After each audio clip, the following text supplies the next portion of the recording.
Tanggal 9 Januari tahun 1945, suatu pagi hari yang cerah di musim panas. Langit seolah dilukis dengan sapuan-sapuan kuas merah muda oleh awan-awan kecil tipis yang bagai carik-carik kain kasa yang dijatuhkan di atas sehelai karpet biru turkois yang halus. Alam dipenuhi kicau burung yang kegirangan karena sinar yang terang. Burung-burung pipit, blackbird, dan redbreast bersiul, mencicit, berebut atas sebuah batang, cacing, ranting yang ingin mereka bawa ke sarang mereka, atau makan, atau gunakan sebagai tempat bertengger.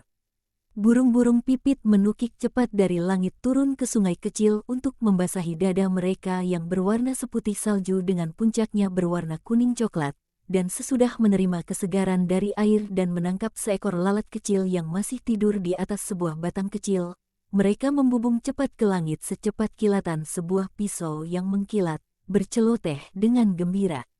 2 ekor burung waktels berkepala biru, berbalut sutera pucat abu-abu, berjalan lemah gemulai, bagai 2 nyonya kecil. Sepanjang tepi sungai, dengan menegakkan ekor-ekor mereka yang panjang yang berhiaskan bintik-bintik beludu hitam kecil, mereka memandangi diri mereka sendiri di air, dan, puas dengan penampilan mereka yang cantik, mereka kembali berjalan, sementara seekor blackbird, si nakal kecil hutan, mengejek mereka, bersiul kepada mereka dengan paruh kuningnya yang panjang. Dalam kerimbunan sebatang pohon apel liar, yang tumbuh sendirian dekat puing-puing, seekor burung bulbul sedang memanggil-manggil pasangannya dengan tiada henti. Dan dia baru diam hanya ketika dia melihat pasangannya datang dengan seekor ulat panjang yang menggeliat-geliat dalam jepitan paruhnya yang tipis. 2 ekor burung merpati kota, yang mungkin telah melarikan diri dari rumah merpati dan memilih tempat tinggal bebas di celah-celah menara yang hancur, meluahkan gejolak cinta mereka dengan mendekut begitu rupa hingga si jantan tampaknya berupaya merayu si betina yang sopan. Yesus, dengan tangan-tangan disilangkan, melihat pada semua makhluk kecil yang bahagia, dan ia tersenyum. "Apakah engkau sudah siap, Guru?" tanya Simon, yang muncul dari belakangnya. "Ya." "Apakah yang lain masih tidur?"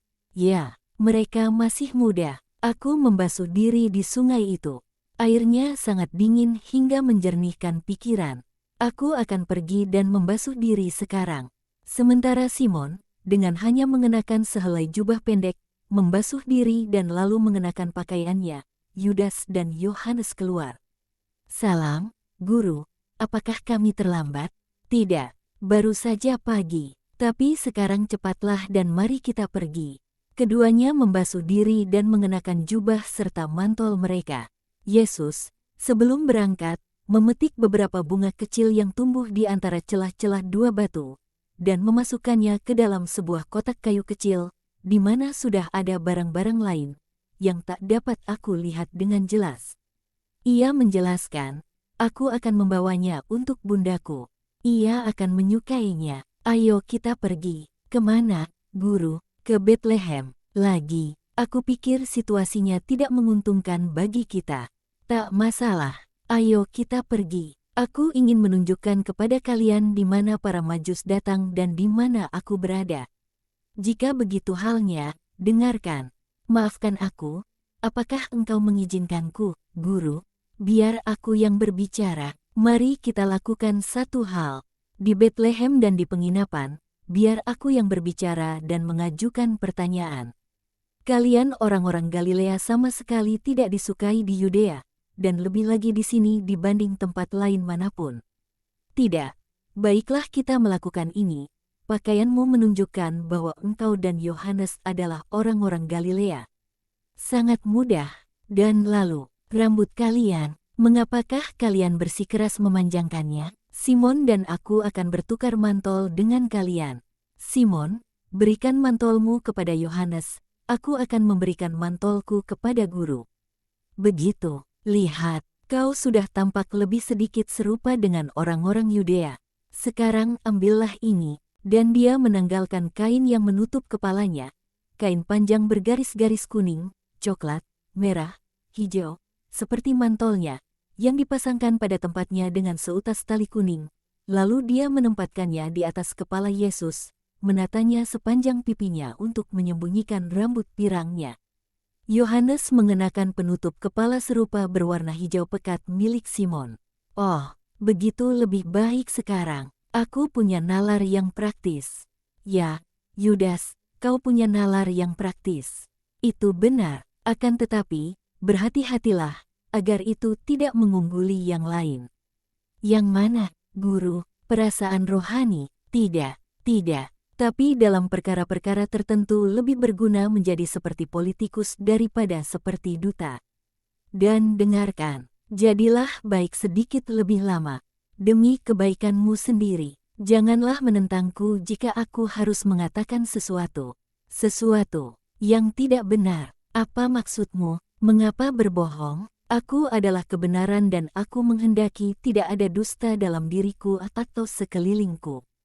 Oh, aku hanya akan mengatakan setengah bohong.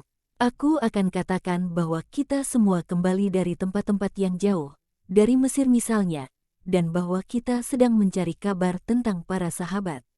Aku akan katakan bahwa kita adalah orang-orang Yudea yang kembali dari pengasingan.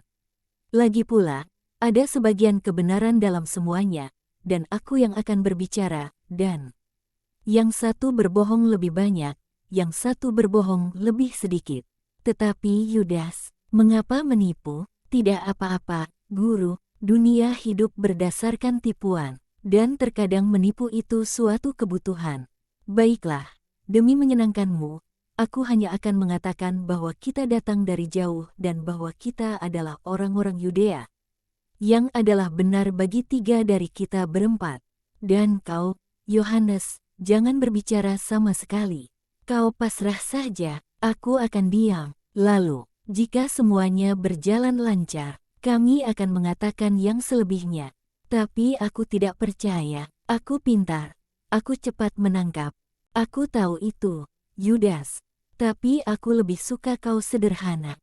Itu tidak banyak membantu. Dalam kelompokmu, aku yang akan menjadi orang yang diserahi misi-misi sulit. Biar aku lanjutkan. Yesus enggan, tapi ia diam saja. Mereka berangkat. Mereka berjalan mengitari puing-puing, kemudian sepanjang tembok raksasa yang tak berjendela yang di seberangnya orang dapat mendengar lenguhan, ringkikan keledai dan kuda, embikan dan teriakan aneh unta berpunuk 1 dan berpunuk 2. Tembok membentuk sebuah segitiga. Mereka mengitarinya. Sekarang mereka berada di alun-alun Betlehem. Sumber mata air ada di tengah alun-alun, bentuknya masih miring seperti dulu, meski ada perbedaan di sisi seberang penginapan.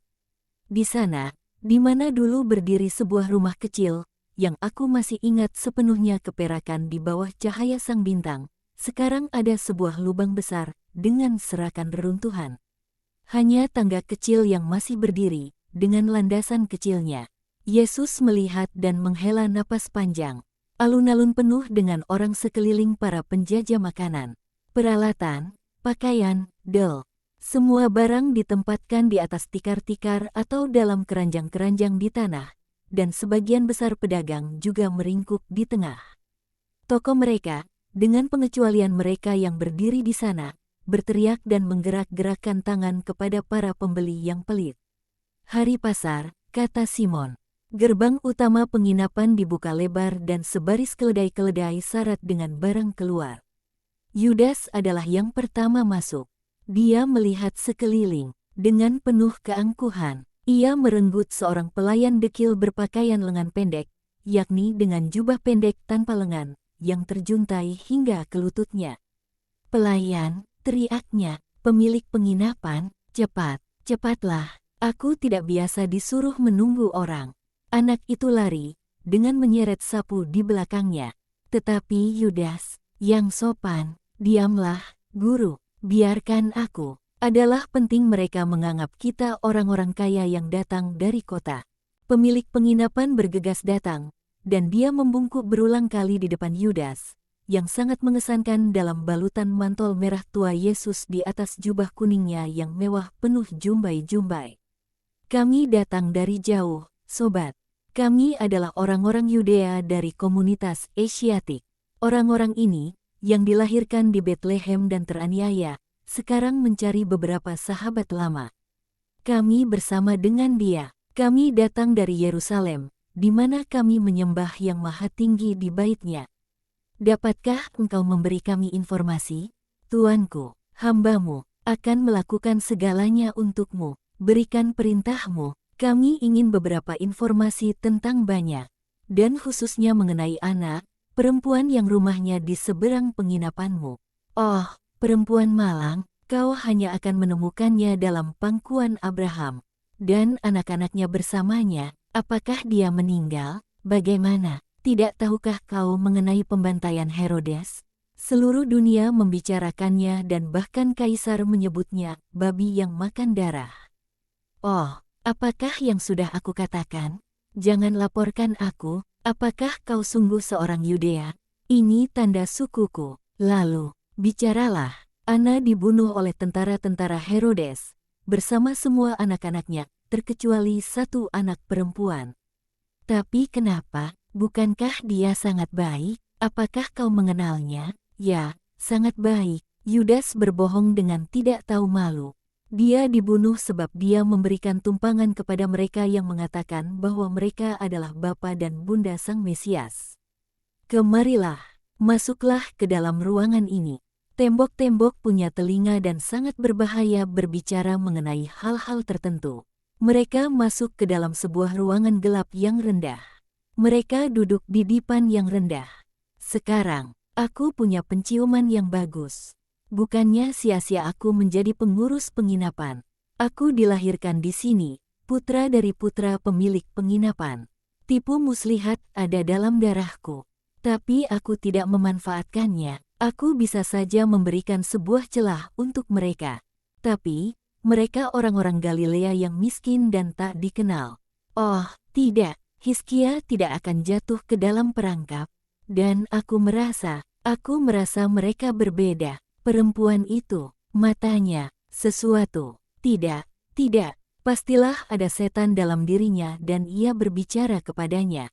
Dan ia membawanya, bukan kepadaku, tapi ke kota. Ana lebih polos dari seekor anak domba kecil, dan dia memberi mereka tumpangan beberapa hari kemudian, ketika ia sudah melahirkan bayinya. Mereka mengatakan bahwa ia adalah Mesias. Oh, uang yang aku hasilkan sepanjang hari-hari itu, sensus tak ada artinya dibandingkan itu. Banyak orang yang tak ada hubungannya dengan sensus berdatangan kemari. Mereka datang bahkan dari tepi laut, bahkan dari Mesir untuk melihat. Dan itu berlangsung selama berbulan-bulan. Betapa keuntungan yang aku raup.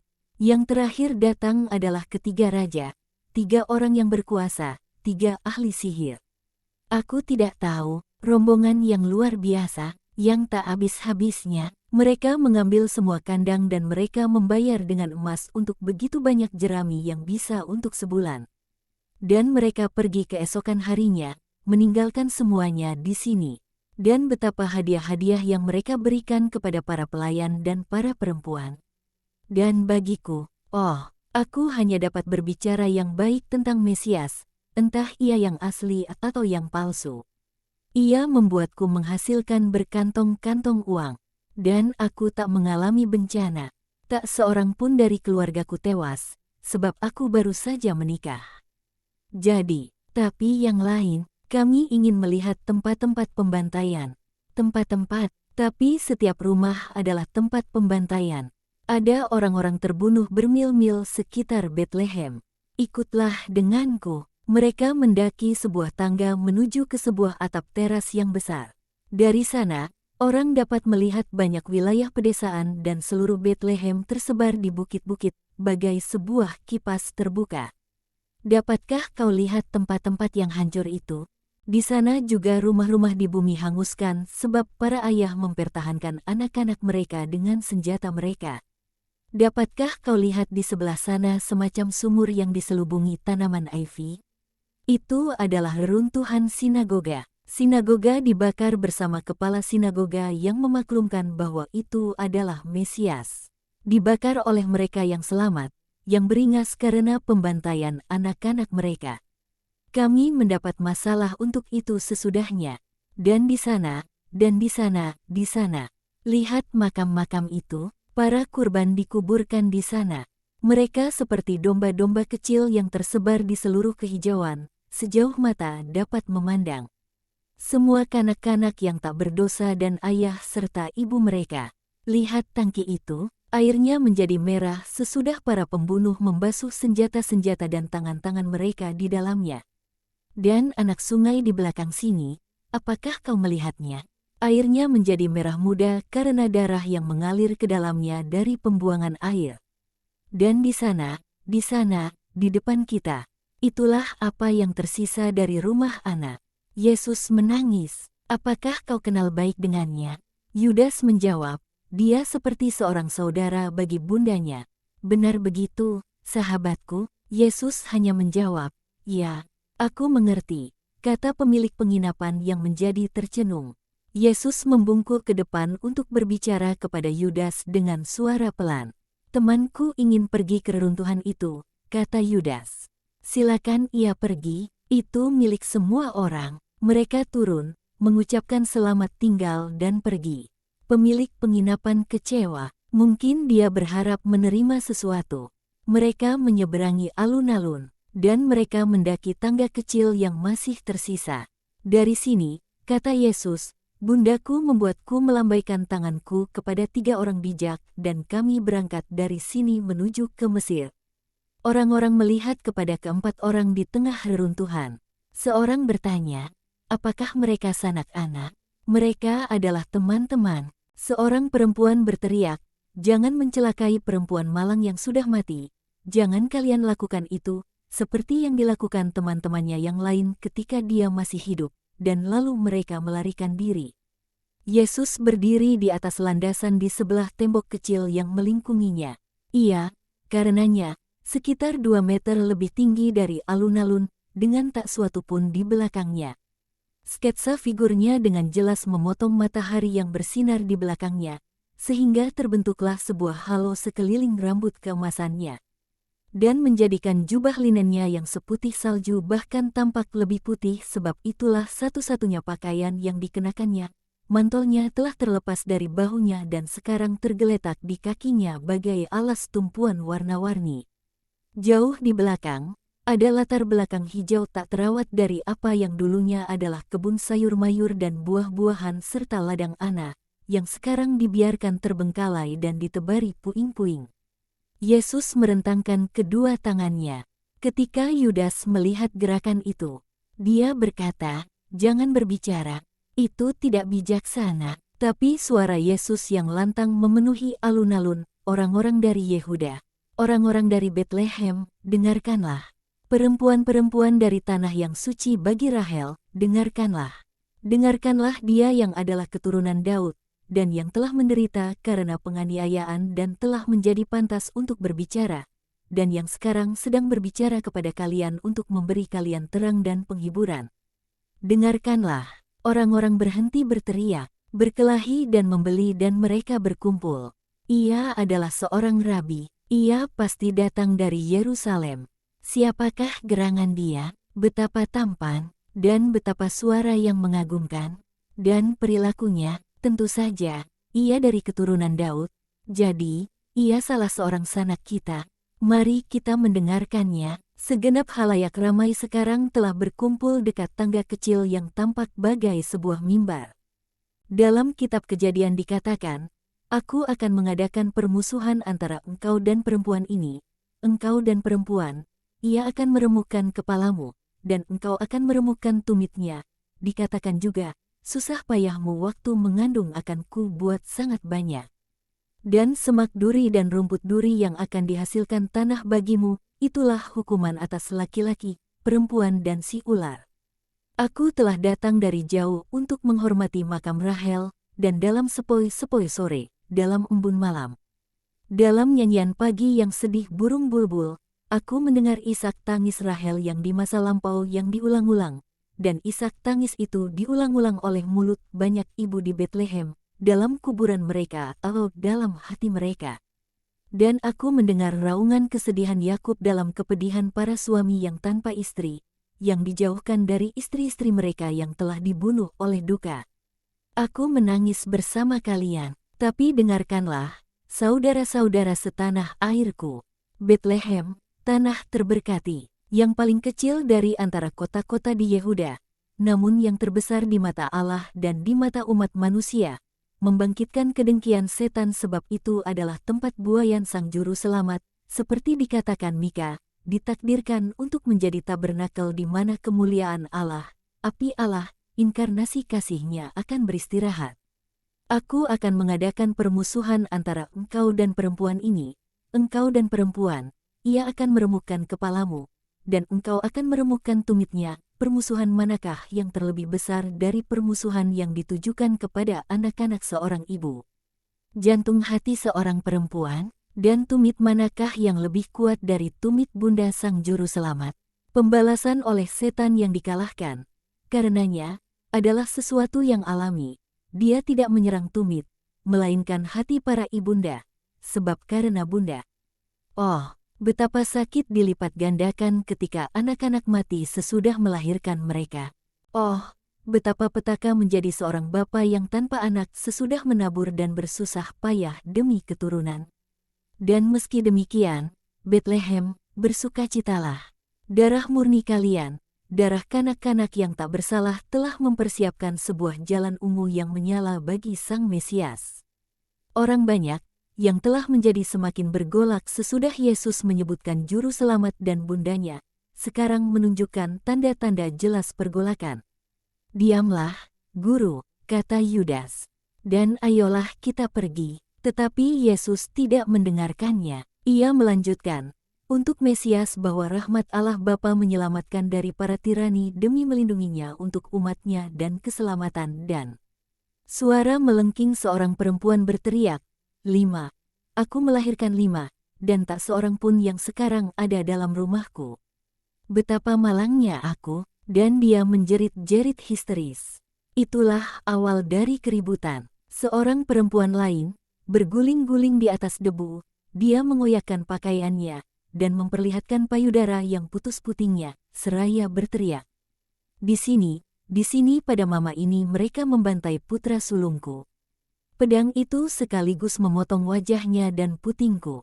Oh, Elisku, dan bagaimana denganku? Bagaimana denganku? Di sana istana kerajaanku. 3 pusara dalam satu makam, yang dijaga oleh sang ayah, suamiku dan anak-anakku bersama.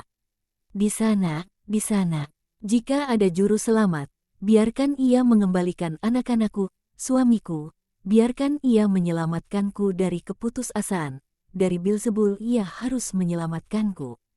Mereka semua berteriak, anak-anak kami, suami kami, ayah kami, biarkan ia mengembalikan mereka, jika ia ada. Yesus melambaikan tangannya memohon tenang. Saudara-saudara setanah airku, aku ingin mengembalikan anak-anak kalian dalam daging. Tapi aku katakan kepada kalian, jadilah baik, pasrah diri, mengampuni, berharap, bersukacita dalam pengharapan dan bersukaria dalam satu kepastian. Kalian akan segera mendapatkan anak-anak kalian, para malaikat di surga. Sebab Mesias akan membuka gerbang-gerbang surga, dan jika kalian benar, kematian akan merupakan suatu hidup baru dan suatu kasih baru. Ah, apakah engkau Mesias? Demi nama Allah, katakan kepada kami.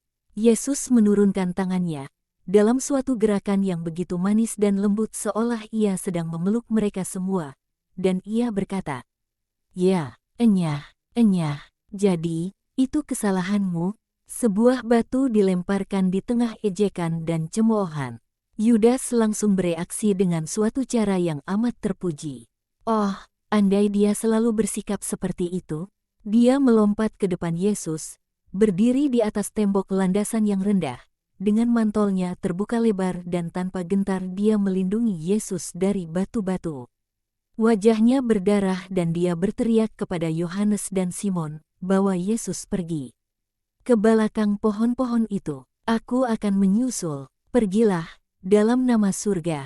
Dan dia berteriak kepada orang banyak, anjing-anjing gila, aku dari bait Allah dan aku akan melaporkan kalian kepada bait Allah dan kepada Romawi. Khalayak ramai ketakutan untuk sekejap, dan para pelempar batu segera beraksi kembali, tapi untungnya mereka tidak ahli.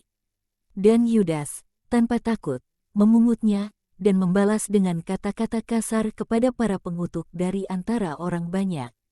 Tidak, dia menangkap sebuah batu yang dilemparkan ke arahnya, dan dia melemparkannya balik ke kepala seorang laki-laki tua yang berteriak-teriak seperti burung magpie yang gagah berani. Dan sementara mereka berusaha memanjat alas tumpuannya, dia cepat memungut sebatang dahan tua dari tanah. Dia sekarang telah meninggalkan tembok kecil, dan dia mengayunkannya sekeliling pada punggung-punggung, kepala-kepala dan tangan-tangan tanpa kenal ampun. Beberapa prajurit bergegas datang ke tempat kejadian dan dengan tombak mereka menerobos orang banyak. Siapakah engkau? Kenapa ribut-ribut ini? Aku seorang Yudea dan aku telah diserang oleh orang-orang kampungan ini. Seorang rabi, yang terkenal di kalangan para imam, ada bersamaku. Ia berbicara kepada anjing-anjing ini, tapi mereka menjadi liar dan menyerang kami. Siapakah engkau? Yudas dari Keriot.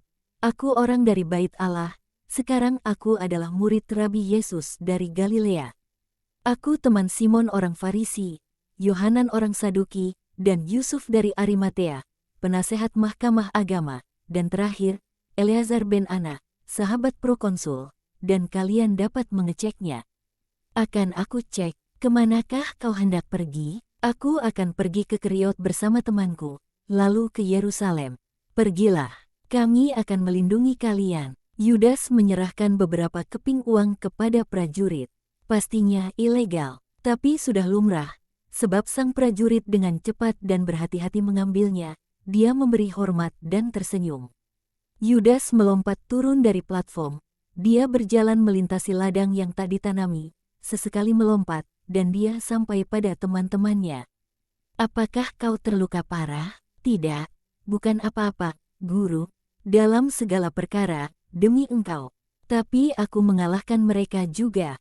Tentunya aku berlumuran darah. Ya, di pipimu, ada aliran darah di sini. Yohanes membasahi secarik kecil kain dan menyekap pipi Yudas. Maafkan aku, Yudas, tapi lihat, mengatakan kepada mereka bahwa kita adalah orang-orang Yudea, seturut nalar praktismu. Mereka itu binatang buas. Aku yakin engkau sekarang percaya, Guru, dan aku harap engkau tidak akan bersikeras. Oh, tidak, bukan karena aku takut, tapi karena itu tidak ada gunanya. Sekarang ini, apabila mereka tidak menghendaki kita tidak boleh mengutuk mereka, melainkan memanjatkan doa untuk orang-orang malang yang bodoh, yang nyaris mati kelaparan tapi tak dapat melihat roti. Marilah kita pergi sepanjang jalan yang menyimpang ini, ke tempat para gembala, jika kita dapat menemukan mereka. Aku pikir kita akan dapat naik ke jalan ke Hebron, untuk mendapatkan lebih banyak batu yang dilemparkan kepada kita. Tidak, untuk mengatakan kepada mereka, aku di sini. Apa? Mereka pasti akan memukuli kita. Mereka telah menderita selama 30 tahun karena engkau. Kita lihat saja, mereka memasuki sebuah hutan kecil yang lebat, sejuk, teduh, dan aku kehilangan penglihatan atas mereka.